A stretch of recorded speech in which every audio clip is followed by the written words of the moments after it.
Welcome to Bangalore Tamil foods. வணக்கம், எல்லாரும் எப்படி இருக்கீங்க?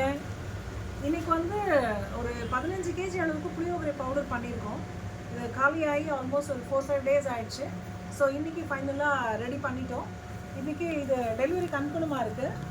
ஸோ நாங்கள் இங்கே பெங்களூரில் செய்கிற மேல்கோட்டை புளியோகரை டேஸ்ட்டில் வந்து பவுடர் ஃபார்மில் பண்ணியிருக்கோம். கொஜ்ஜு ஃபார்மில் பண்ணாமல் பவுடர் ஃபார்மில் பண்ணியிருக்கோம். இது எங்களுக்கு ஃபாஸ்ட் மூவிங் ப்ராடக்ட் கூட.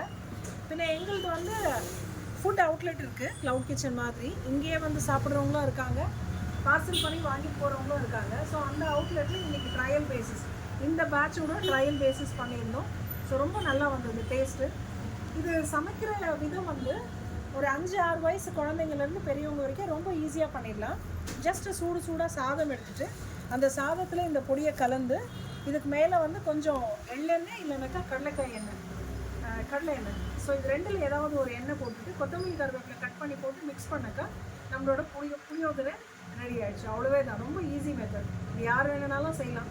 வேலைக்கு போகிற ஹஸ்பண்ட்ஸு, ஸ்டூடெண்ட்ஸு, குழந்தைங்க, ஸ்கூலுக்கு போகிற குழந்தைங்க யார் வேணுனாலும் ஈஸியாக செய்யலாம்.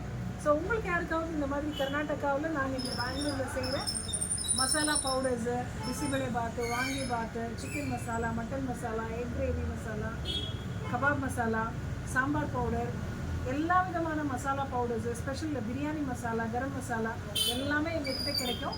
ட்ரை பண்ணி பாருங்கள், கண்டிப்பாக உங்களுக்கு பிடிக்கும். தேங்க்யூ.